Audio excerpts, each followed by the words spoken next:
Muungano wa mashirika ya kijamii katika kaunti ya Mombasa umewasilisha malalamiko yao kwa karani wa bunge la kaunti hiyo kuhusu utendakazi wa bunge hilo pamoja na masuala mengine ambayo wameomba yazingatiwe na kutatuliwa. Wamelaumu bunge hilo kwa madai ya kutokuwa na mpangilio mzuri wa kuandaa vikao vya umma kupata maoni kuhusu bajeti za kaunti. There will be and there cannot be devolution without proper and active participation of Kenyans within their counties. Wamelalamika kuwa makadirio ya bajeti ya mwaka wa kifedha 2025-2026 hayakuwekwa wazi kwa umma na kwamba hakuna ushahidi unaoonyesha kwamba yalishirikishwa au kujadiliwa na umma. Katika mwaka wa kifedha wa 2024-2025, wanaharakati wamedai kuwa maoni ya umma hayakuzingatiwa ipasavyo katika kupitisha bajeti ya nyongeza ya mwaka huo wa kifedha.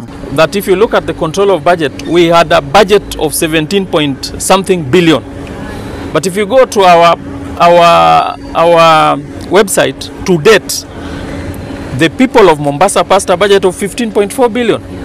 So how did it rise from 15 to 17, and where was the participation of the people in that process? Wametoa pendekezo kuwa endapo kaunti itarekebisha bajeti yake, marekebisho hayo yachapishwe na kutangazwa mara tu baada ya kuidhinishwa. Bunge la kaunti ya Mombasa pia limetakiwa kutenga rasilimali kwa ajili ya matangazo ya moja kwa moja ya vikao vya bunge hilo mitandaoni, wakidai halina nafasi ya kutosha kwa umma kushirikishwa. The county assembly do allocate resources for live transmission of proceedings and accessibility of the county assembly to PWDs.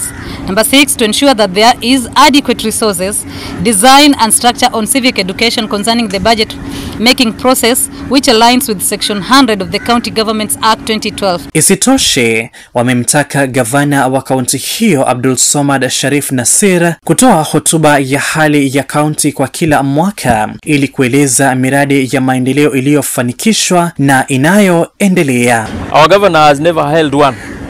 We have that problem in Lamu. We treated that problem in Tana River.